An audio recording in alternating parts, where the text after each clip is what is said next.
Hey everybody, welcome to Trosky Tuesday. My name is Trent Mongero. Of course, got my DP combination partner, Nate Trosky, out in California. I'm holding up the East Coast, but we're here together. So tonight we got a great show for you, The Art of Vocal Rhythm. Basically, we're talking about the importance of effective defensive communication, but we'll get into all the ins and outs of that.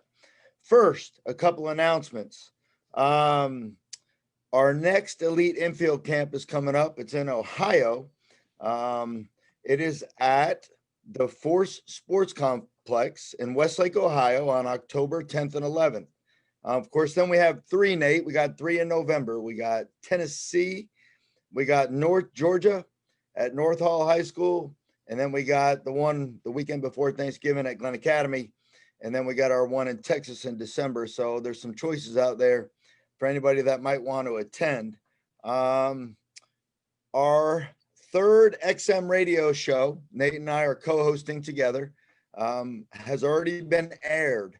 And you can find episode 1, 2, and 3 all at troskyranch.com. If you go to the upper right-hand corner, click on the menu, drop it down, you will see XM radio show. It'll talk about our guests, what we spoke about, and we're getting ready for, of course, our fourth episode coming up this weekend. So you can learn more about that at troskyranch.com. Give us a follow on social media. Many of you already do. We have, of course, our Twitter accounts, Facebook accounts, Instagram, YouTube, you name it. It's all there. Follow us. We're always putting content out. In fact, tonight I posted my notes that I wrote down from my own head when Tony and I spoke on Mongero Monday last night about, are you a we or a me player? Basically, are you a true team player? So you can find that on Twitter, Facebook, wherever, those notes from last night's show. But tonight's show is sponsored by soldiersports.us, Soldier Sports. Check them out. They got some awesome sporting goods and attire. In fact, I just placed my order for some myself. And of course, they sponsor our camp shirts and everything. Do an outstanding job, top quality. Soldiersports.us. We got Steve Springer with Quality at Bats. Everybody give Steve a big shout out. He's a grandpa as of last night. Baby boy for his son and daughter-in-law. So Spring is now a grandpa. And then, of course, Alan Yeager with Yeager Sports. So tonight, Nate, we're going to talk about the art of vocal rhythm. And I'm sure people are going, what exactly does that mean? All I can tell you is this: as a former player and a coach, I've always felt the internal desire in my heart to speak to my teammates, just to encourage and to share and just to try to be one heartbeat, because it just didn't feel right being silent. And we're going to talk a lot more about all the ins and outs of that. So I'm going to go ahead and turn it over to you and go ahead and kickstart us tonight, Nate. Hi, everybody.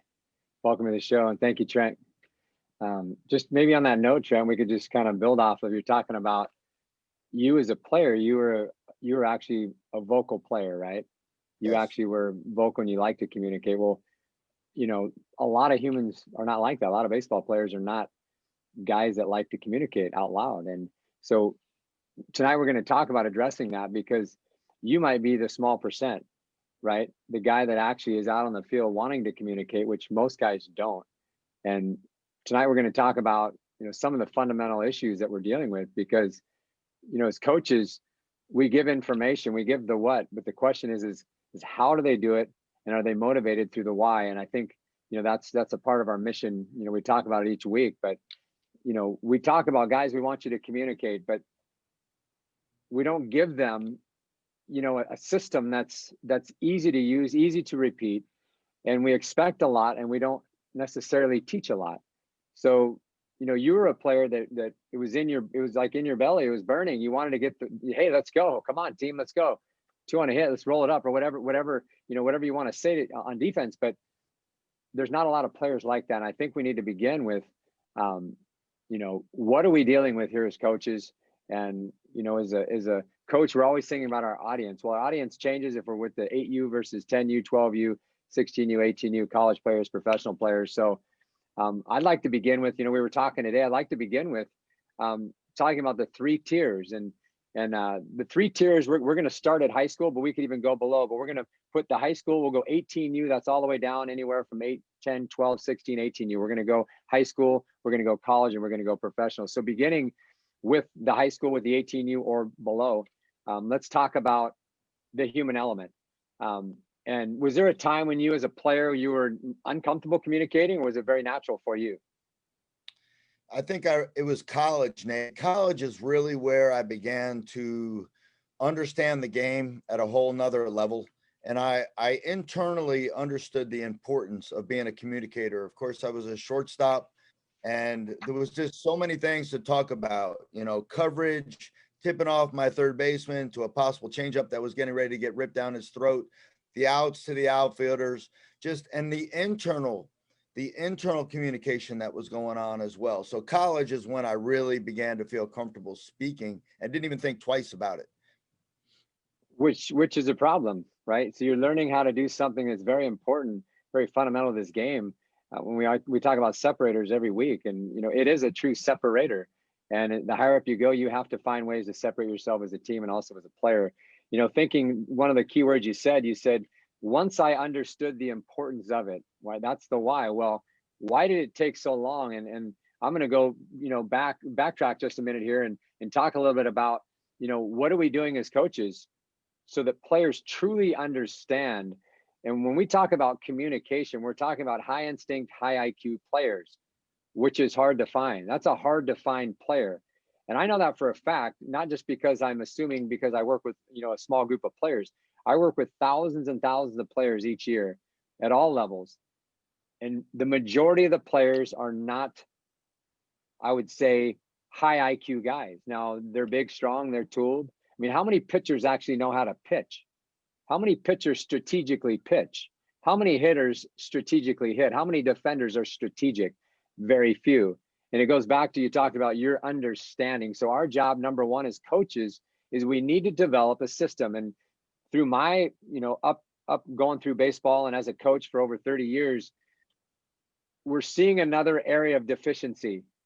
And that's what we're seeking to address tonight. We've addressed it other nights. We talked about the 4 areas, the complete circle of rhythm, and vocal rhythm is one of the components of the full circle. So tonight we're going to talk about that, but I do want to talk about, it begins with a system. You give me a system and I can be great at something. But if I don't have a system, it's ambiguous, it's vague. And if you aim at nothing, you're sure to miss. If you aim at something, you might hit something. If you aim small, you miss small. So we want to be specific, and we've developed a system. I know you as a coach, former national champion and coach of the year, I know you have systems in place, but I would venture to say that we all can improve definitely in the area of communication. Absolutely. There's no doubt. It's a huge deficiency, Nate. And to me, like, rhythm is energy. And I think the game, especially at the lower levels, there's an element of energy that should be present. And, and energy comes from caring. Energy comes from genuinely communicating. Energy comes from truly wanting to win. And placing an importance on what you're doing for the betterment of the team. So, I see a deficiency, whether I'm watching high school baseball, showcase baseball, Trent morgue a lot. It's like a morgue. There's like no energy. There's nobody talking, nobody moving, and just like players out on this vast field. I almost feel like I'm watching golf sometimes, but it really is a deficiency. And I was hoping that you could go back through those tiers a little bit more and kind of explain that maybe just a little bit more. Yeah, as we go into the tiers, I want to talk about the fundamental issues that we're dealing with here, because we're dealing with fundamental issues. We're not just dealing with kids that don't want to communicate or are kind of unsure how to communicate. It's fundamental issues. One, it's the game. We first need to break it down, understanding our game. What is this game that we play in? Well, it's the slowest game in the world. and the mind is vast. So when you think of the game and then you think of the human element, there's some serious problems that arise here. You have the human element, which the mind is vast, capable of 40 visual images and thoughts per second. So if you think of the mind, within a second, literally the mind is capable of 40 visual images and thoughts per second. That's over 1 million in a 24-hour day, which your mind is capable of. So the point is that your mind is the master of being distracted. And when the mind is not being, it's not competing, it's not working, meaning in competition, what happens is it starts to wander. In an average 2-hour game, the ball's in flight for about 8 minutes. So that's about 1 hour and 52 minutes. Nothing literally is going on. So when you're on defense, what is the mind an expert of? It's an expert of being distracted. So as my mind gets distracted, what happens? I go away from the game. So I'm dealing with this distraction constantly throughout the game. Now, when we think of the game, we think of the most difficult game in the world. You think of a game with no time clock. It's governed by innings. The longest game, 26 innings, and the longest timed game was 25 innings, 1984, 8-hour game, Trent. The reliever, Tom Severs, came in and relief. He threw over 8 innings. It was an 8-hour game. So that's the game we're dealing with. There is no time. It's governed by innings, and innings are timeless, and they continue. Now you have this player, his mind is vast, it wanders, and that's what the human element is. It is an expert at being distracted. So you have a player out there dealing with the distraction of being human, the length of the inning, and then the slowness of the game. It's the slowest game in the world that requires split-second timing, judgment, and decisions. Split second. We're talking tenths of seconds, hundreds of seconds are the difference makers in this game. When you think of a drag car travels 100 miles an hour in 0.7 tenths of a second. 100 miles an hour, they're fighting for thousands of seconds. Now you think of the tennis player is fighting more for hundredths to tenths of seconds. You think of the Olympian, they're fighting for hundreds of seconds. And you think of the baseball player, they're fighting for tenths of seconds, hundreds of seconds. So that time is everything.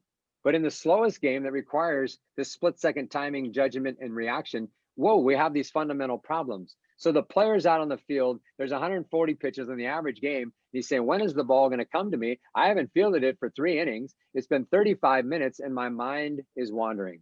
So the power of communication. What is the purpose really? And you talked about rhythm, but there's so many purposes, and players don't understand. Talk a little bit, Trent, just briefly about the rhythm of the stadium. Talk about the rhythm of the sound, and then I'm going to go into talking a little bit more about what we're addressing right now. Sure. So like a really good analogy to me is, when you have a stadium like we have now in baseball, where there's cardboard cutouts, okay, there's a lack of energy. Home field in a stadium is more than just a playing surface that they're comfortable with. In fact, at the major league level, most of the surfaces are pretty much identical. Okay. But when you start talking about a home field advantage, you're talking about fans that are filling the seats, that are bringing energy, vocal energy, clapping, cheering. Okay. That support, it's felt, it's real, it's tangible. Right. And if you break it down, that's really what is happening on the field itself. You're basically having this communication element, which brings energy. It keeps everybody involved. It keeps you focused. It helps you be ready. It makes you more excited, and I want to be really clear right off the bat. We're not talking about idle chatter. Okay. Here, batter, here, batter, swing, batter kind of stuff. Okay. We're talking about genuine, communication based on situations, support, verbal support coming from the dugout, coming from player to player, coming from coaches. Okay. Just the true team synergy that happens through communication, which helps address the void that you just discussed. Okay, great. So Trent's talking about rhythm from sound, from feel, from actual energy. Well, we're going to talk a little bit about the purpose in the sense of blocking, call it mental blocking. When we talk about the stillness of the game and the distractions of the mind, there's a fundamental problem. And one of the problems is the voice of doubt, which is real. And I was with some scouts this weekend. There was 35 scouts at the scout ball game I was at. And one of the scouts, he's been scouting for over 15 years. He was a first rounder. He played in the major leagues. And we were talking about getting your mind right. And he said, my mind was never right. This is a big leaguer. This is a first rounder. This guy's been scouting for over 15 years. He said, my mind is never right. He says, 50% of the time I'm doubting, and the other 50% of the time when things are going good, I'm wondering when it's going to change on me. There's always something going on. So what the communication does, not only does it make you situationally aware, we call that 3RP, and we'll talk about 3RP in a minute. It prepares you for the situation at hand during the space between each pitch, but it blocks out any negative thinking at all or any distractions. It allows you to be 100% present playing this pitch. And we say OPAATTP, that's one pitch at a time, this pitch, this pitch, this pitch, this pitch, the whole game, it's this pitch. How do you have the ability to play this pitch when your mind is wandering or if the voice of doubt creeps in? You don't. So this communication, this rhythm, internal, external, you were talking about the external rhythm, receiving it from the fans and your teammates, and you have this rhythm. It's like a band playing together, right? You have this rhythm. Now you talk about the ability to block out, okay, mental blocking. And now you're taking out any voice of doubt, any distractions, and you're 100% committed to the do, completely present. So the blocking is tremendous. And when you talk about the 3RP, the 3RP is your ability as a player to read, recognize, and react. So the 3 R's are read, recognize, and react. Now, when we think about the slowest game in the world matched up with a game that requires some of the fastest reaction time out of any sport in the world, so it's still, it's slow, it's quiet, then boom, right? Your ability, so 3RP is my ability to read, recognize, and react within tenths of seconds, unconsciously with precision. Within tenths of seconds, unconsciously with precision. Now, the ball's hit, I'm playing shortstop. There's runners on second and third. It's hitting the right center gap. I have a good runner at second, I have a poor runner at third, and I have an average runner at the plate. It's a 3-2 game in the 6th inning. What's the importance of each run? I have to calculate all the importance. What is my priority? Where's the ball hit?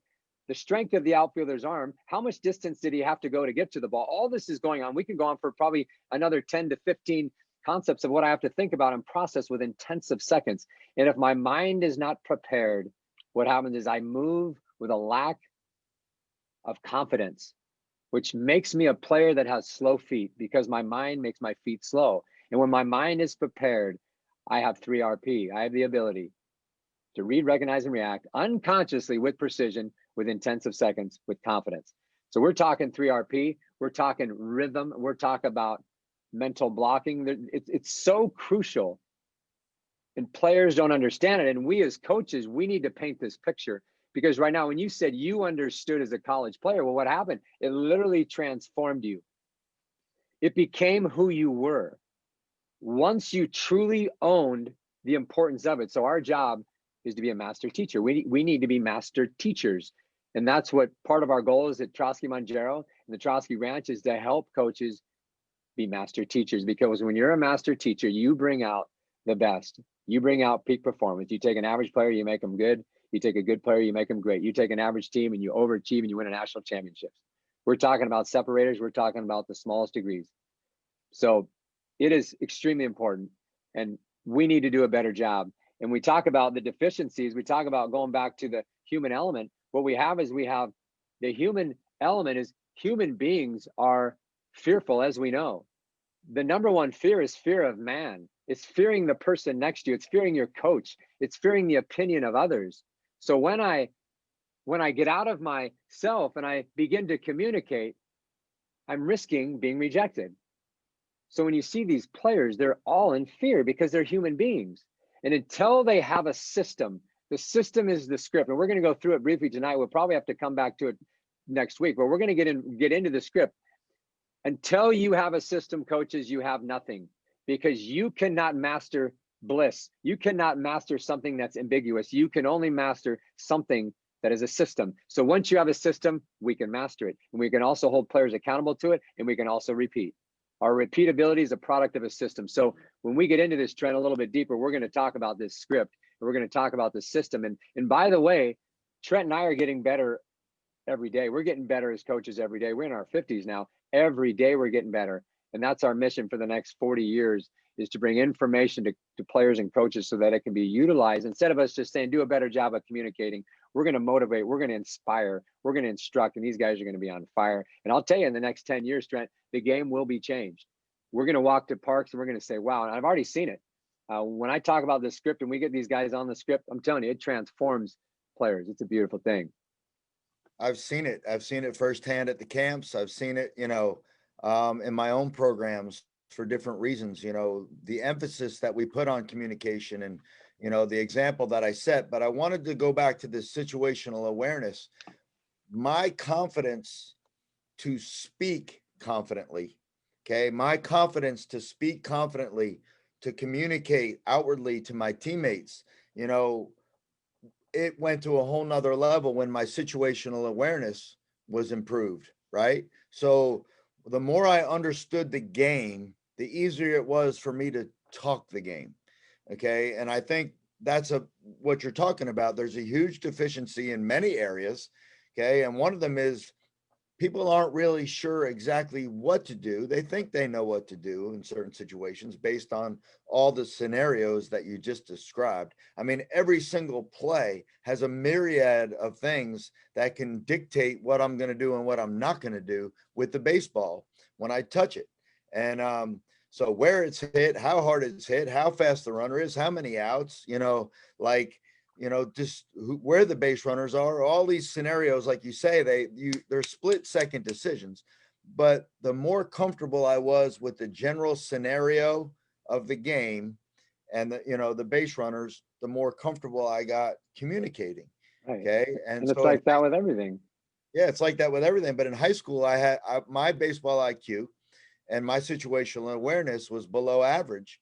And because of that, I wasn't nearly as comfortable speaking. And then, of course, you already mentioned the fear of rejection, the fear of somebody going, who does this guy think he is? Well, to me, that's a team issue, because if you got players that are communicating and truly, genuinely communicating, and you have certain teammates thinking, who does he think he is? Well, at the high school level and collegiate level, to me, that's a problem. Okay. Because when guys are willing to communicate like they're supposed to be doing, and we so rarely see, okay, that's a plus.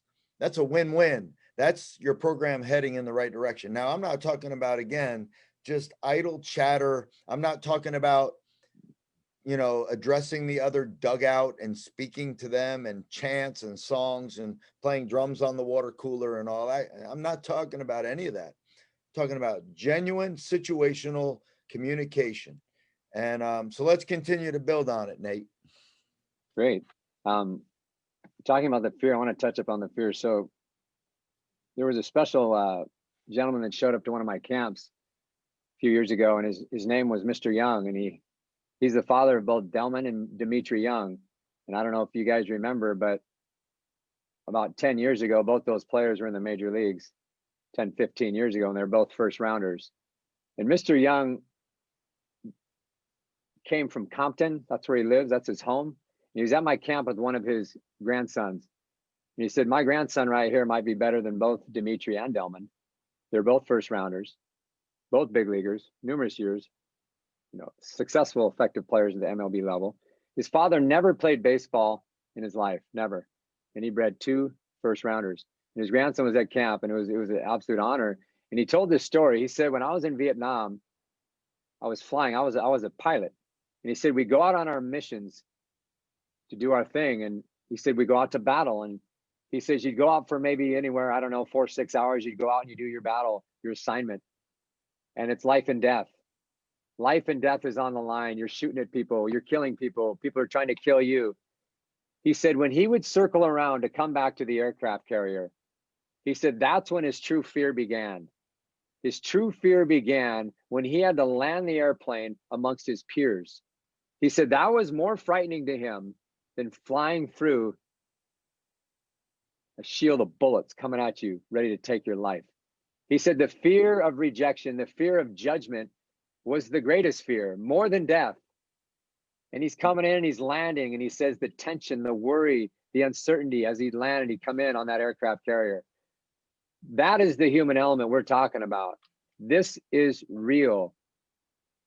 It's extremely important to understand that our culture is everything. What is the culture of our team and our program? What are we building here? And when you talked about earlier, you just talked about it. You talked about players feeling the unconditional acceptance of others. And when you think of that, you not only think of it from the players, but it's also extremely important from the coaches and the parents. If I feel conditionally judged by my parents or my friends' parents or my coaches or my teammates, any of the above, it's a problem. It creates tension. It creates worry. It creates fear. So we need to create this environment. When Eric Chavez was asked, who was your favorite coach? Third baseman all-star for the Oakland A's. He said, my favorite coach was Ron Washington because he made me feel great. He made me feel great. It wasn't about technique. It wasn't about the car that he drove. It wasn't about how much money he made. It was because he made him feel good. And when you talk about winners and you talk about champions, that's from the coaching side. Let's talk about the player side. Buster Posey, one of the greatest teammates in the last 20, 30 years. He's won multiple World Series championships. When Buster pulls into the stadium parking lot, the first thing he thinks is, keep the team greater than myself. It's about my team. It's about others. It's not about me. And we're in this culture now that needs to be taught these values because it's a showcase Twitter culture, which is based on self.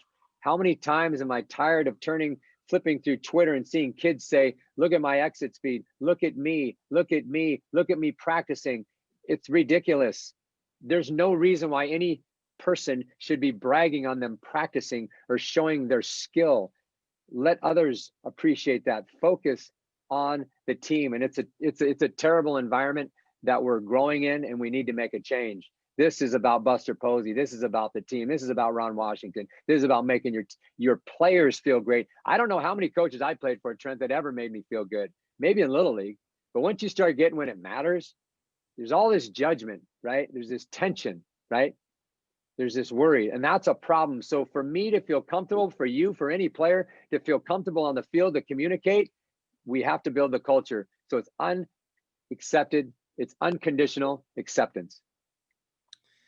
You know, when I think about it, and I only use my own career as just parallels. There's nothing special about anything that I did or anything like that. I mean, I was a player like the rest of the world. I loved the game. I gave my heart to it, played to win, you know. But what you just said was so true. And I'm reflecting back on, you know, my coaches, my first college coaches. I did not feel any acceptance from them. I really didn't feel much acceptance from the players because it was an environment that I was a little bit like over my head in coming out of high school. I just wasn't prepared to be on a, you know, a national championship caliber collegiate team as a freshman, coming out of high school as a senior, where I never even played an inning of middle infield in my life, you know, and I was intimidated by the whole experience, practicing at a major league, you know, complex every single day, you know, having a national championship, you know, that they had just won before I got there. But then I transferred to JUCO, and I really didn't get acceptance so much from the coaches. You know, I didn't get that Ron Washington feel that you just described, but I got an acceptance from my players. And when I think about, you know, my transformation as a player, I think about this, Nate, and I hope there's parallels to people that are listening, and how important it is for coaches and parents and even players to understand, you know, the energy and synergy that you bring, and how everybody's level of play rises when there's this positive energy and belief in one another. And I think back to the moment, like, I never talked about this on our championship belt, you know, talk, but I got voted co-team captain, you know, by my junior college team. And I hardly stepped on the field as a freshman the year before on the JV level in a D2 program. And now I'm at, you know, JUCO in Florida is the real deal, and they're voting me team captain. Okay. And it just made me, it gave me belief. You know, my teammates showed me that, Nate, you know what I mean? That energy and that belief, and it raised my level. And then when I got to UNCW, it really kind of culminated in the coaches, the players, you know, my teammates. We loved one another. We played hard together. We loved to hang around with each other off the field. We weren't cliquish. There was, you know, genuine energy communication going on all the time. And then when I got to pro ball, you know, that next level, it kind of reverted back. I was insecure about speaking and doing things because I didn't really know what that environment, you know, was called for. Like I didn't have enough experience again. It was almost like going in to my freshman year in college, just that uncertainty, that doubt, that worry, that fear. You having some technical issues over there? Yeah, my charger's not working. Got a Oh, how little funny much on battery me. you got left? It's okay. I'm good. I just moved it. Okay. Well, anyways, you know, so the voice of doubt and the lack of support, like, you know, when you step into pro ball, you know, it's a dog eat dog world. It's everybody's striving to try to get to the big leagues, and you know, even at the lowest levels, it starts immediately.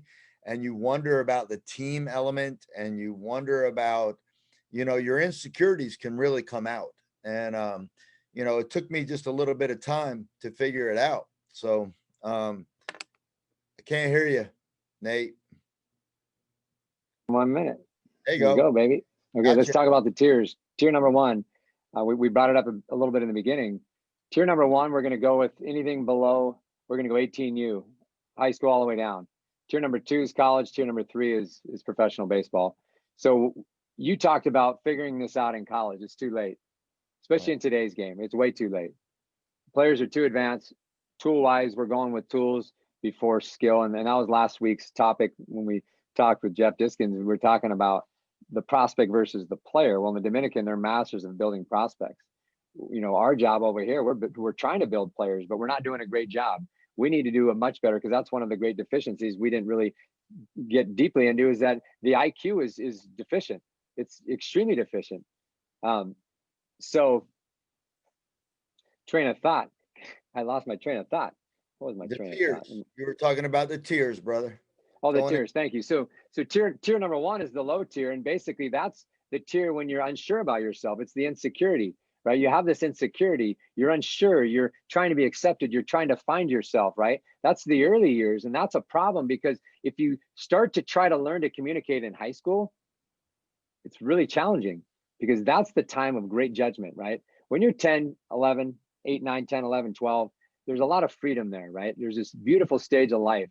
So what we need to do is we need to do a great job of building these players in their younger years. Now, I'm not saying it's too late in high school, but it is much more difficult to teach a young high school player to transform and become a communicator. So these early years, we need to make it a priority to educate, to have a system, because if I have a system, I can master it and I can repeat it and I can hold myself accountable. So with the system through the early years, we need to master. Now, you talked about getting to college, right? Once you get to college, you have more of a freedom, right? And you talked about it. But if you don't have the education prior, how are you going to be great in college? I was in college trying to learn it all, Trent. I'm in college trying to learn how to communicate, literally learning different situations, learning the game, confused, lacking the 3RP concept, my ability to read, recognize, and react unconsciously. I couldn't do it unconsciously. So now I'm thinking, right? The conscious mind comes into the picture, and that's a problem, because now I'm moving with thought. And then you lose all athleticism, and then you find yourself on the bench. So we have this college age. When you go to college, guys, you need to be masters of communication, and we need to teach them young. Once you get into pro ball, now it's instinct mode. You don't have to communicate anymore. And you talked about it earlier in pro ball. There's a lot of arrogance. There's a lot of pride. There's a lot of self, right? There's a lot of who's that guy? Who does that guy think he is, right? So a lot of guys just don't even want to talk, even if they used to talk or they're good at talking. So Right. you don't have to talk anymore in pro ball if you've already built, right? If you built the house in high school and college, you get to pro ball, now you're in instinct mode and you just play the game, Right. because you're a professional, right? So Right. we have to work our way up this ladder: development, expression, instinct mode, the three tiers. But we have to do a better job at this lower level, teaching at travel ball, youth ball, high school ball, teaching the ability, the IQ of the game, the script.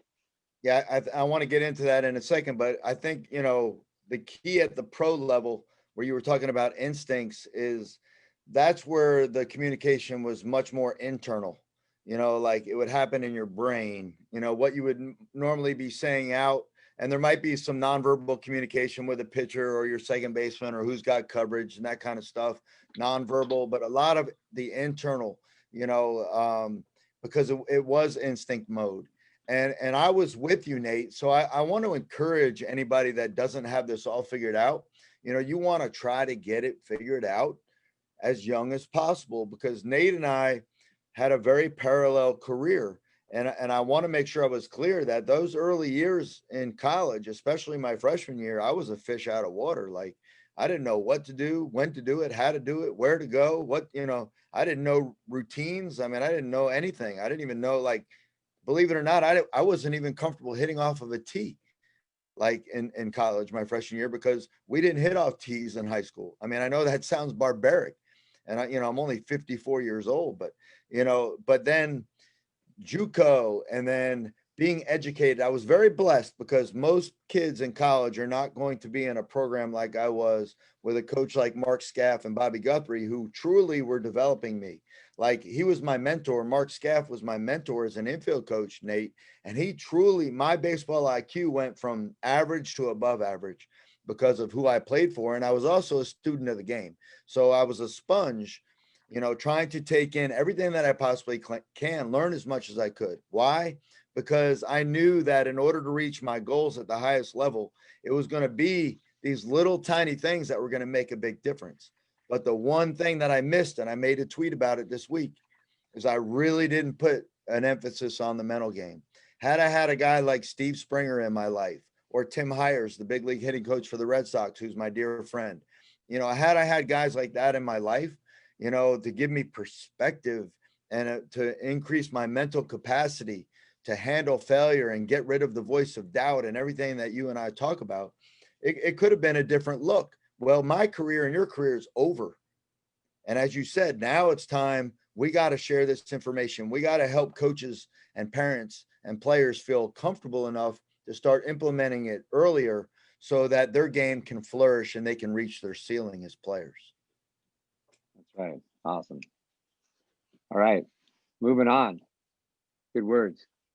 So let's talk a little bit about, let's move into the IQ. Let's talk about the script.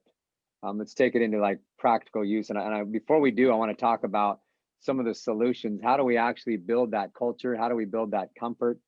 And I want to just go through a couple examples. If you have a couple, I just want to keep this brief and I want to move on. One would be pre-stretch question. So before you stretch every day, you have like a simple question. Hey, what was a high point in your day to day, or what was a challenge you faced today? So you have your players literally, it's like an icebreaker. They just do a little bonding. It's like 1 minute.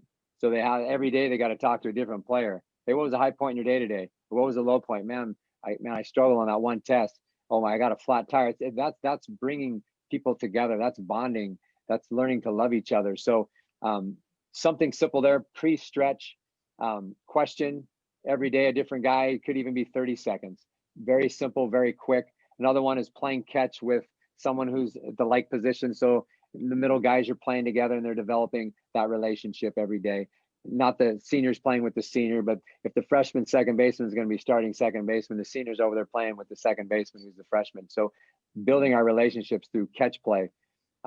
Learning to communicate through building leaders at practice, not having the coaches talk all the time, but asking the player to articulate what the coach just said. So teaching players how to communicate. This art and the skill of communication is a skill and it is an art and it takes practice, just like learning how to hit a changeup or a breaking ball or learning how to hit an inside pitch. It's a skill and it takes time. So we must help develop those skills.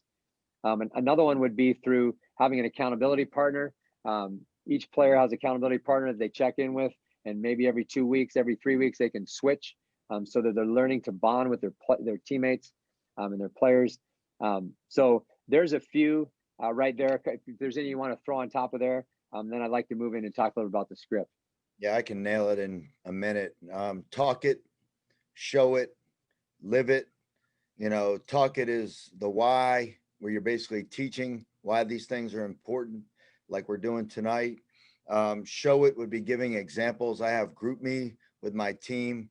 I'm averaging right now, no certain number, but I would say I'm averaging 3 to 5 shares a day, things that I see that are examples of what I want them to emulate, things that I talk about. They can visually wrap their mind around it, whether it's a skill, whether it's a, anything related to leadership or anything, I put it in the group me. So I'm showing it, then I live it. I try to live it myself. I'm not perfect. My coaching staff tries to live it. So we do our best, and we all have our strengths and weaknesses, and we have our characteristics as coaches. And that's what makes us special as a staff is, you know, I got guys around me that are knowledgeable that I trust to do their job, and they all bring, I call it dripping, Nate. We drip on our players. Okay. We all drip in different ways. And so over time, the culture is built, the chemistry is built, the communication is built, and it just all comes together. So talk it, show it, live it is really what I try to do. Awesome. That's great. We're going to move into the script. The script, here's an example. And we have this on the, I believe we have it on the Trosky Ranch, but this basically covers, there's notes on the back. This basically covers the many different areas to communicate on the field. And on the front, it talks about the different scenarios. So what I want to do is I want to break this down, and I want to talk about the game. When you talk about IQ, you talk about understanding. I mean, just like once you start to understand about your wife, when you understand a woman, how they think, how they feel, what happens is the understanding puts you in a different situation, a different place to have comfort, to understand how to communicate, right? It's the understanding that opens all doors. Well, what we're going to do right now is we're going to open some doors. We're going to create an understanding of the game. So we're going to simplify, and we're going to paint a picture of what this game truly is. So we're going to start with, the game is based on 8 scenarios, period. There's only 8. And the numbers that I'm giving you are basically, they're absolutes. They are what the game is. So once we can learn the game, we talked about comfort. We talk about the importance of knowing. Now I have this freedom. So begins with the 8 scenarios, and we have these scenarios, begins with nobody on base, and the scenarios are basically the base runners. There's only 8 different scenarios. Now, when you think of a player who learned the game when he was young, so baseball players start the game when they're young. They start maybe anywhere from 6, 8, 10. Let's just say the player starts at 6 years old. He goes all the way to the big leagues. Okay, he's 26 years old. That's 20 years he's playing the exact same game. The only difference is the bases got bigger and the fences got bigger. It's the same game. Could you imagine taking your ABCs from the age of, I don't know, 5? When do you start your ABCs? And you start your ABCs and you're still 26 years old, still working on the ABCs. That's exactly what we're doing in this game. It's so simple if we actually teach it. So that's what we're going to do here tonight. And that's what we're going to be doing, Trent, as we continue to move forward and we build our relationship together. So it begins with the 8 scenarios. The 8 scenarios begins with nobody on base. Scenario number 2 is runner on first base. Scenario number 3 is runner on second base. Scenario number 4, runner on third base. Scenario number 5 is first and third. Scenario number 6 is first and second. Scenario number 7 is second and third. Scenario number 8 is bases loaded. That's the whole game. That is the game. Is that confusing? It's so simple, it's ridiculous. That's the whole game. That's the game when you're 6. That's the game when you're 26 in the big leagues. That's the whole game. So why can't we master this game of 8 scenarios? I mean, I played some football. I played some basketball. I think there's more than 8 scenarios in those sports. And we talk about the confusion of this game. It's the thinking man's game. Well, it is, but it's also, if we simplify it, it can be very simple. So we start with the 8 scenarios, and we're going to go to the 4 situations. There's only 4 situations that govern the 8 scenarios, period. It doesn't matter if you're in six-year-old baseball, 6U, or 26 big leagues. It makes no difference. And what we have is we have the SBHSA. It's very simple: steal, bunt, hit and run, swing away. It's the whole game. It's all the situations. Now, the only difference is there's different variations of those situations, right? I could steal. I can do a delay steal. I can do an early steal, right? Bunt. I can slash bunt. I can bunt and run. I can bunt for a base hit. I can squeeze, but it's the whole game. It's the variations of steal, bunt, hit and run, swing away. So we put it in SBHSA to simplify. Now the defender actually can remember that acronym. He can study it. Now, from the age of 6, a 6-year-old can study that and understand that. Steal, bunt, hit and run, swing away. Now, the opposing team, the offensive team, that's all they can do. They can decide within those 4. It's the whole game. And there's only 8 scenarios. So you have 8 scenarios, 4 situations. Now we're almost done with the whole game of baseball. Now we're going to go to 7 variables. The 7 variables within the game, very simple. It begins with outs. It's out. We're going to go count, out, score, inning. Pitcher, batter, base runners. Count, out, score, inning, pitcher, batter, base runners. 7 variations. That's the whole game. So you go, oh, interesting, but every single pitch, it changes. And the one constant variable that changes is the count. So how do we communicate the count? Because we're talking about the script. So what we're going to do is we're going to go into the script. How do we communicate the 7 variables? Because the 7 variables are going to affect the game. It's going to affect the 4 situations. And the 4 situations literally is the whole game. SBHSA, steal, bunt, hit and run, swing away. So now I have 7 variables and I have 8 scenarios. 8 scenarios is a runner on first. We already talked about it. So within the count changing. So I'm going to go through each one. I'm going to talk about how do we be the master of communicating each of these variables. When should we do it? How do we do it? Now, in the script, we're not going to get deeply into the script because we're not going to have enough time, but I'm going to go through counts, out, score, inning, pitcher, batter, base runners. How do we communicate them? When do we communicate them? Why do we communicate them? And Trent, if there's anything I'm leaving out or you just want to bring up a point, please just jump in. So we're going to begin with counts, okay? There's 12 counts. There's not 13, there's 12, and it never changes, and it's never changed. There's 12 counts. There's 5 advantage counts. There's 4 pitchers counts, disadvantage counts for the hitters, and there's 3 neutral counts. So counts are significant. They change every single pitch unless it's a foul ball. So we have the 5 advantage counts. 1-0, 2-0, 2-1, 3-0, 3-1. Okay, that is a hitter's count. So what do we teach our defenders to do? When it's a hitter's count, they should be communicating good time to hit, good time to hit, good time to hit. The whole game, anytime it's a hitter's count. It's one of the 5 counts. 3-1 count, hey, good time to hit. What is that doing? It's the same thing as when you give the corner guy the off-speed pitch. It just heightens his awareness that this guy's probably going to get a good swing off. I probably should maybe have a little more depth in my position and might even go to the pull side. Good time to hit. So the whole game, we're talking good time to hit. Now, when we go into the disadvantage counts, what is the pitcher more inclined to throw? An off-speed pitch. Now, if we have base runners, what is the base runner more inclined to do? He's more inclined to run. So anytime it's an off-speed count, we say, good time to run. Now, if there's nobody on base, we don't need to. We don't need to say it. We just say nothing. But if there's a runner on base, it's either good time to hit or good time to run. So now we're alerting our catcher. We're alerting the guy who has to cover the base. We're alerting the pitcher. Everybody's tuned in. This is a good time to run, right? Good time to run. Now, when I see the signs, I'm also more inclined to notice that changeup that the catcher put on. Good time to run. So we have good time to hit, good time to run. Now, when we go to a neutral count, we don't communicate. There's 3 neutral counts, 0-0, 1-1, and 3-2. Okay. In 3-2, we could choose to communicate because it is a good time to run. In the higher levels you go, base runners run a 3-2 count, not only 3-2, 2 down, but they also run 3-2, no outs, 3-2, 1 out. So we have the 12 counts, we have 5 advantage, 4 disadvantage, 3 neutral. That's the counts. And the counts are absolutely significant because they change with every pitch, unless it's a foul ball. And the count has a distinction of the situation that will be called, right? Trent, if we're an 0-0 count versus a 1-0 count versus an 0-1 count, right? Now we have a neutral 0-0 count, right? Anything goes on neutral counts, anything, right? Now we go to the hitter's count. Now we might hit and run. There's a runner on first base, but now we went to a 1-0 count. He's probably going to steal, right? So we have, it's constantly, SBHSA is governing the whole game. And as the counts change, the situation of SBHSA, steal, bunt, hit, and run, is constantly revolving around this circle. Before I move on, do you want to jump in at all on the counts? Nope, staying out of your way. You're nailing it. Okay, so we have the counts. Now we're going to go into outs. When do we communicate outs? Now, obviously, the outs are the most common, the easiest to communicate, and that's what most people do. 1 out.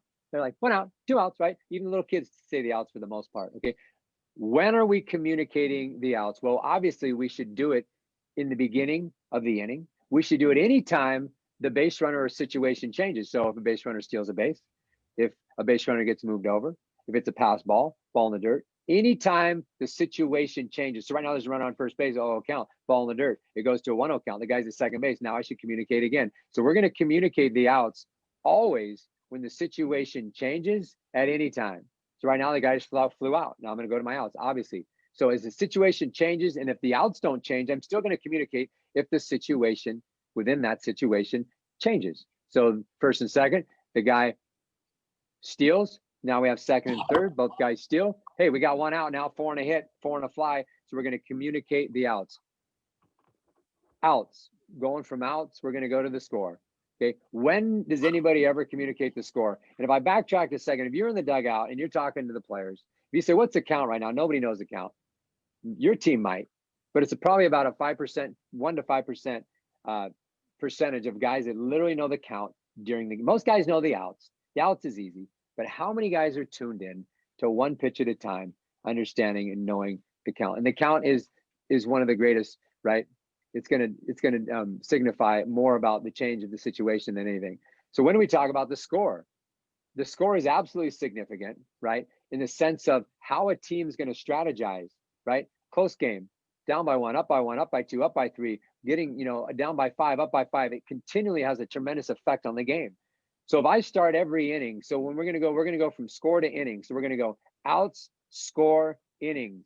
And what we have our guys do when they take the field immediately, once the first pitch is about to be pitched, immediately what they do is they say, so let's say it's a 2-1 game. It's top of 2, 2-1 game. 2-1, top of 2, 1, 2, 3. So they say the inning, they say score, inning, batters, the next 3 batters up. So now I'm tuned in to the possible situations at hand because I understand the batter who's coming up, who's following the batter, right? Because the coach is going to have a strategy according to who's behind him and who's behind him, right? So I'm aware of the next 3 batters every single inning before the first pitch. It's 1, 2, 3, top of 1, game, top of 1, 1, 2, 3. And then we go into our pitcher, batter, runners, which we'll talk about in a minute. So the score is going to be brought up just right in the beginning. 3-2 game. Hey, 3-2 game, bottom of 3, 4, 5, 6. It's so fast. That didn't even take me 5 seconds. And even if you didn't say it where anybody could even hear you, who are you talking to the most? We talked about the rhythm. We talked about the energy. We talked about the situational awareness. We talked about 3RP. It all starts to come together. And if you don't have a system and you don't have habits and you don't have a routine, you will not do it every single inning. And 1 month later, you're going, no one's talking anymore because it has to be a system. It has to be practiced. It has to be a ritual. And I'm going to go back to the middle one. It has to be practiced. When I'm hitting Javen ground balls, he's out waiting for me right now. When we hit ground balls, everything that I'm saying, we communicate before I hit a ground ball. Now, we don't do every one every time. So, for example, if we do outs, I say, right now you're playing 9 outs. So I say, okay, top of 1. He goes, oh, top of 1, 1, 2, 3. Then I say, speed a runner. G at the plate. He goes, G at the plate. Never know reading hands. We do that in our ground ball sessions.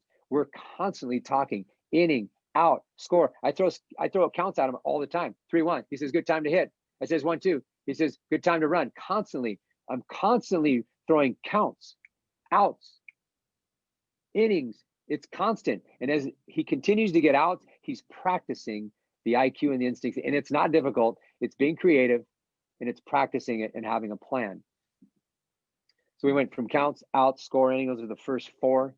When do we communicate them? We're talking about that right now. Then we're going to go pitcher, batter, runner. What is there to communicate about a pitcher? What's significant about the pitcher?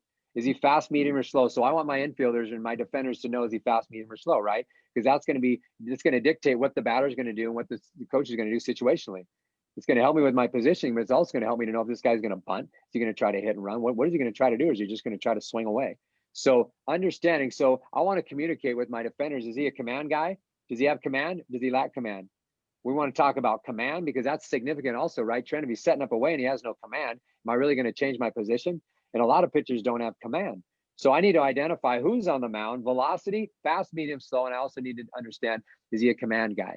Those are my two big ones that we're going to communicate amongst the infield. And I want them communicating, hey, we got Rowe on the mound, baby. We got Rowe on the mound. Good fastball, guys. Good fastball today. Good command. So now we're talking. But by the way, no one will talk like this unless we teach them what to say, how to think, and when to do it. And then we give them the freedom to start to utilize these tips and these ideas and these concepts on their own naturally, how it fits them and their personality. So we talk about pitching. Now let's go to the batter. What is significant about the batter? Absolutely crucial to know, is he on time, early, or late, right? On time, early, or late. Then we talk speed of the runner, which dictates my positioning, and so does early, on time, late. So we're communicating the whole, every time a swing is made, every time the defense should say on time, early, or late, every time. And that is going to tell me what I should do with my positioning. And you watch most defenders, even at the college level, they do not move. They're comfortable where they're playing. We must adjust, but it's not about just thinking that I kind of remember. It's like being in the rhythm of the game. So communicating not only to myself, and like you said, we're talking to our teammates, early, on time, late, speed of the runner, G at the plate. And we just don't have G for good. We have double G, we have triple G. We talk about it before. We talk about these plus runners in the big leagues. You got Byron Buxton, who's a 3-4 runner. You got Mike Trout as a 3-6 runner. You got Trey Turner as a 3-7 runner. You got Tim Anderson that's a 3.8 runner. You have Javi Baez as a 4.1 runner. You have Chris Bryant as a 4.1 runner. You have all these guys, all these variations, right, of speed of runner. That's going to determine my depth and where my positioning is on the field. And the last one would be the base runners. Where are the base runners? Communicating the base runners and talking about the speed of these runners. Now, when we have all this, well, how does it come into play?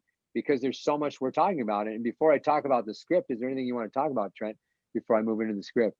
Yes, I do. I wanted to make it very aware that when you start to think about what a college coach is looking for in a player, other than their tools, okay, and their makeup, it's this situational awareness, baseball IQ that you just broke down beautifully in a chess match type format. You know, and good baseball eyes, scouts, recruiters, coaches, okay, they see these elements in players where the average fan doesn't even notice.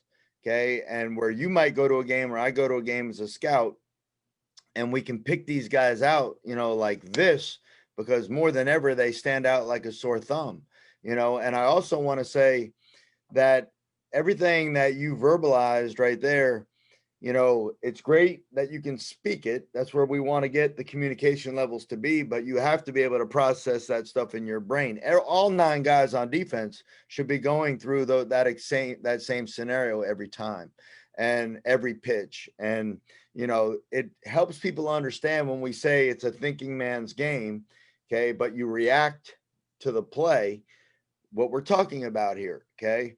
So this is not hard to learn. And if you're hearing it for the first time and you're like, that makes sense, but now I can't remember any of it, you know, we got the script written down for you. You got it. Nate created that document and we give it out at camps and we talk about it and we start to implement some of this stuff in our drill work where they're beginning to communicate. So, you know, I think parents miss the boat, Nate, and players understanding just how important this stuff is.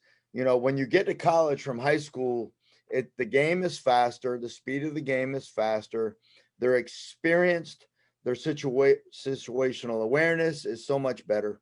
And that's a huge difference maker. So from a skill standpoint, you might be able to throw just as hard as this guy, or, you know, your exit velo is just as good as this guy, but do you have everything that you just laid out in front of you? Because if you don't, and you're weak and deficient in those areas, you're going to be wondering why you're over on the bench when maybe you might have had a chance to get in, because coaches want coaches on the field, so to speak. They want guys that understand the game. They're going to be in the right place at the right time. And when I say that, you know, who comes to mind is Derek Jeter. You know what I mean? Like a guy that was always in the right place at the right time. You know, we don't think of him as necessarily the most tooled defender in the history of the game, but he's one of the best players in the history of the game because his situational awareness, his toughness, his 6 tool was off the charts. So, you know, we have to, players have to, parents have to begin to grasp that this is the separator. This stuff has to be known. And most players are just floundering through the game. You know, that if the ball's hit to me, I'll just catch it and throw it to first, you know, or I'm going to step in the box and swing as hard as I can. There's no plan. Okay. There's no understanding of the situational awareness that truly makes players special. Right. That's great. So let's talk about a little bit about the script and how do we actually utilize it. So when we talk about, I want to talk about the outs just for a second. When we talk about SBHSA, the steal, bunt, hit and run, swing away, you know, the count's going to govern that. The inning is going to govern it.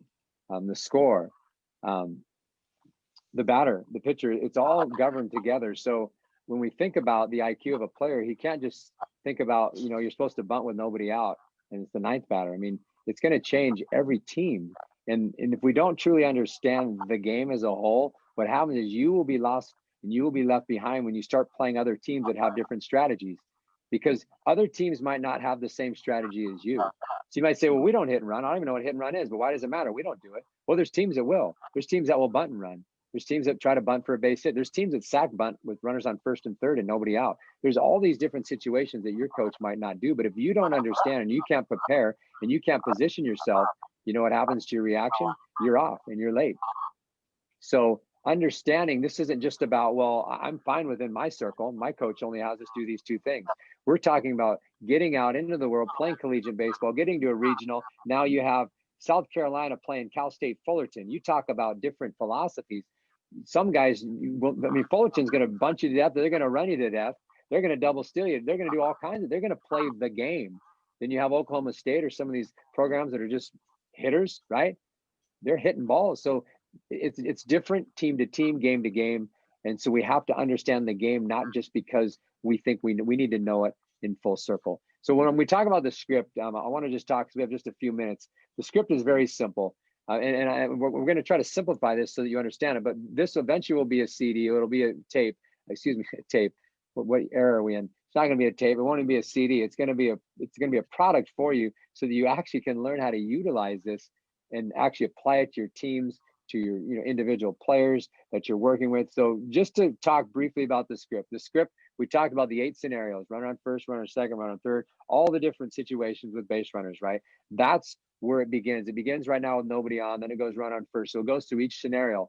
And what it is you have a system, it's called a script, and you communicate specifically. So if I have a system, I can repeat it, and I also can study it. So the system is very simple. And if you look at this card, it starts with scenario number 1. This is nobody on right here. And it talks about the format of how we communicate. We always begin with the outs. So right now, if the base runner's advanced, if it's a new batter or any new situation in the game, I'm going to communicate the outs, and then I'm going to go right to where are we going on a hit to the outfield. So I go to the outfield. So right now, let's act like there's a runner on first base.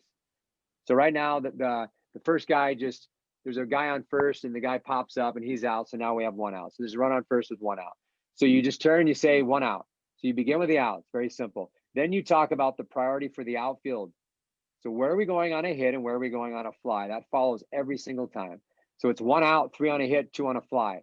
Very simple. Once you go from outs to the outfield responsibilities, then you move to the infield responsibilities. It's very simple. Infield, roll it up. Very simple, right? Huh? Turn it 2, roll it up. So we already did that. If I'm the shortstop, I'm going to say, pitch me and you. So now we have our infield responsibilities done. I went from out to the outfield, fly ball, base hit priority, to infield, ground ball priority. What do we do now? Now we go into a possible situation priority. Hey, never know. Good time to hit and run. It's a 0-0 count. Poor runner at first, average runner at the plate. Hey, could be a good time. So I talk about a possible situation at hand, which is governed. We talked earlier about the count, the out, the score, and the inning, right? So we need to understand, what is the inning, what's the count, what's the score? And I began that inning by saying, hey, it's top of 1, 2-1 game, top of 1. We got 4, 5, 6. So I've already prepared the whole situation in my head. So now I have a foundation. And then we get to that runner on first base. It's a 0-0 count, and we have 1 out, runner on first, and I'm communicating, hey, never know, hit and run, right? It's a 1-0 count. Hey, good time to hit. Good time to hit. Never know, hit and run. We got 3 on a hit, 2 on a fly, infield, roll it up. Let's go, right? Boom. So I talk the situation, then I talk speed of runners. If I have a poor runner or a good runner somewhere, I'll communicate that, and then boom, the pitch is delivered. Every 3 pitches, we start over again if the base runners don't advance. So right now, it's a 3-1 count. I'm going to go right. So it's a 2-1 count. So we just went through 3 pitches, and I'm going to do it over again. Hey, got 1 out, 3 on a hit, 2 on a fly, infield, roll it up, pitcher, me and you. Now, in between those 3 pitches, you could say anything you want. Hey, pitch me and you. Hey, me and you, second base, rolling it up, baby. So keeping that rhythm of the game flowing is great. But every 3 pitches, we're going to start and go through the whole script again. Now, if you have a runner on, let's just say first and second, nobody out. Well, I'm going to, very simple. Hey, got nobody out, 4 on a hit, 3 on a fly. First and second, 4 on a hit, 3 on a fly, infield, roll it up. Got to leave your feet. Never know, reading hands, right? First and second, nobody out, right? Never know, reading hands. Then I go to the speed of the runner. We got G at 1, G at the plate. So now I went from the outs to the outfield, to the infield, to the possible situation at hand, to the speed of runners. That takes me literally about 6 to 8 seconds. The pitch is going to be delivered in 15 seconds. I got a few seconds just to relax, clear my mind, get locked in, and boom. So as the situation changes, there's 8 scenarios. Now we have second and third, right? Second and third. Hey, we got 2 outs. We got 4 and a hit. It's second and third, 2 down, 4 and a hit. Where are we going on a fly? There is no fly, so we're not going to communicate that. Infield, you got to leave your feet, making plays. Let's go. That's a hitting situation, right? That's not a bunt situation. That's not a hit and run situation. That's not really a steal situation, right? So now we're just thinking swing away. Now we're playing counts. Hey, it's a 1-0 count. Good time to hit, guys. Back up a little bit. Pull side, pull side. You know, so we're communicating the whole game. And the script is actually very simple once you understand how the outs affect the whole situation of the game. No outs typically is what? It's basically a bunt situation, typically, right? 1 out is typically a hit and run, and 2 outs is typically I want to get to second base. So if I'm at first, I'm going to try to steal. Now with 2 outs, and you have a runner on third base, it could be a bunt situation, right? You might bunt for a base hit, right? But you're not going to bunt with 2 outs. And you're not going to hit and run with 2 outs, right? So the situation's governed by 0 out, 1 out, 2 outs. No out, 1 out, 2 outs. And then the count's going to play into the picture. So all of this comes together. And right now we're going over, so we're going to wrap it up. But we're trying to paint a picture so that you realize that it's not as complicating as you think. And I want to close with this. And Trent, if you can close after me, I'd like to just remind them there's 4 situations that govern the whole game. This is baseball 101, and baseball 101 does not change. You get to the big leagues, it's still baseball 101. The game is so simple. We need to understand the game so that when we play the game, it's easy. It's easy and automatic. We don't have to use our conscious mind. We talk about like you know your name. You need to know the situations and the possible situations just like you know your name. There's 4 situations, there's 8 scenarios, and there's 7 variables. That's the whole game of baseball. That's not even 1 page in your science book. That's not even 1 page. And we can't even memorize that. And we can't know each individual. What is the situation for a steal, bunt, hit and run, single away? If you ask a kid in high school, you say, when is a good time to hit and run? They'll have no idea. They don't even barely even know what a hit and run is. They don't know the purpose of it. If they can't articulate it within 1/10 of a second, they don't know it, because in the game, it requires tenths of seconds, unconscious decisions, right? So when is it a good time to steal second? When should we not steal third? All these situations, if they have to think it's too late and they don't know it. Just great stuff. So to me, a couple points that I really quickly want to make. The shortstop and the catcher are quote unquote the quarterbacks of the defense. Okay. They are the guys that they're dictating more than anybody. They're communicating more than anybody. And everything that you said is not necessarily so everybody else can understand what's happening. It's more or less so that they can, you yourself, you're basically doing this for yourself, but it's rhythm for everybody. It keeps everybody in tune. It does tip them off. It keeps them in the game. Okay. All these things are critical for rhythm on defense and communication. So, I want the audience to understand talking is just as much, for the, myself as it is for my teammates.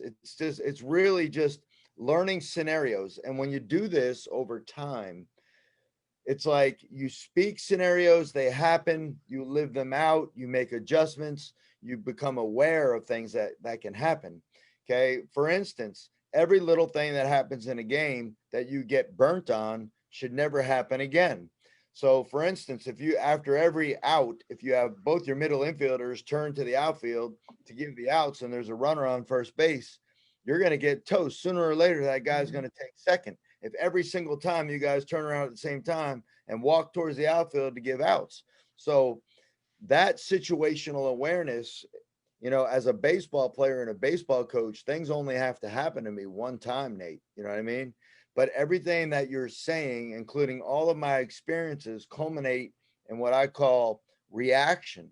Okay. And the more baseball IQ you have, the more situational awareness you have, the more experience you have, you tie those 3 things together. Now you're reacting. You're reacting like a baseball player. You're in the right place at the right time. Okay. You're playing the game. And when you get 9 guys on defense, I mean, high school doing that, holy cow, you're going to overachieve as a team. You're going to reach your ceiling as a player, and everything else that we talk about. If you're working on your tools, you're working on competing against yourself and others in practice, you're raising the level of your game in practice to make the game easy. You understand the IQ of the game. You're situationally aware. You have experience, and that's called a headsy player. Okay, that's a guy that I want. That's being a QB. That's making good decisions as a quarterback, as a shortstop, and the catchers. Those are basically your 2 leaders. But everybody can talk. And when you get that synergy and that energy going around the field, coaches to players, players to players, pitcher to catcher, catcher to infield, infield to outfield, outfield to infield. It's a beautiful, beautiful thing. And it has nothing to do with idle chatter or just running your mouth for the sake of running your mouth. There's intent to all of it. And that's rhythm, internal, external, team, winning, championships all come from guys that play together as a team, communicate, love one another. The synergy is there. It is vocal rhythm. It is defensive communication, and it's a beautiful thing to witness when you see it done well. Awesome. And I like to just in closing, Trent, I like to say that we practice the script regularly. So if I have 4 guys in a line taking ground balls, once a guy's done, I tell them the situation right at hand. So we literally practice this, and that's the only way you get good at. I mean, we can talk about all we want, know the game. Most guys don't even know the game until they're done playing the game. It's like, you need to know the game right now, and you need to be a genius, a baseball genius on the field. Your IQ needs to be top notch, right at the top. It doesn't matter if you're 14. There's no reason why it can't be. And what it begins with is literally us being better coaches, being master coaches, where we incorporate situational awareness and situational communication in all of our drills. So when we do any ground balls at any time, we're constantly working on, I'm either giving counts to them. If I say outs, if I say nobody out, they say never know, reading hands. If I say 1 out, they say never know, hit and run. If I say 2 outs, they say good time to run. We're always acting like there's a runner on first base right now. So good time to run with 2 outs. With nobody out, good time to bunt, 1 out, good time to hit and run. So when I throw outs, they're thinking situations. When I throw counts, they're saying hitters counts or runners counts. When we talk about right after they get their ground ball, as they go back in the line, we tell them for the next 5 ground balls, there's a runner on first and third, and there's 1 out. So right after they make their play, they go right back to the end of the line. They say 1 out, 2 on a hit, 4 on a fly, infield, roll it up, right? They do all their communication, pitcher, me and you, G at 1. So I tell them the situation, they communicate it, and then 2 guys next, they get back up, they get their ground ball, they make their play, they go back in line, they say it again. Because for the next like 5 minutes, it's first and third with 1 out. And they learn how to say outs to go from the outfield priorities to the infield priorities to the possible situation priority to the base running, the speed of runners priority.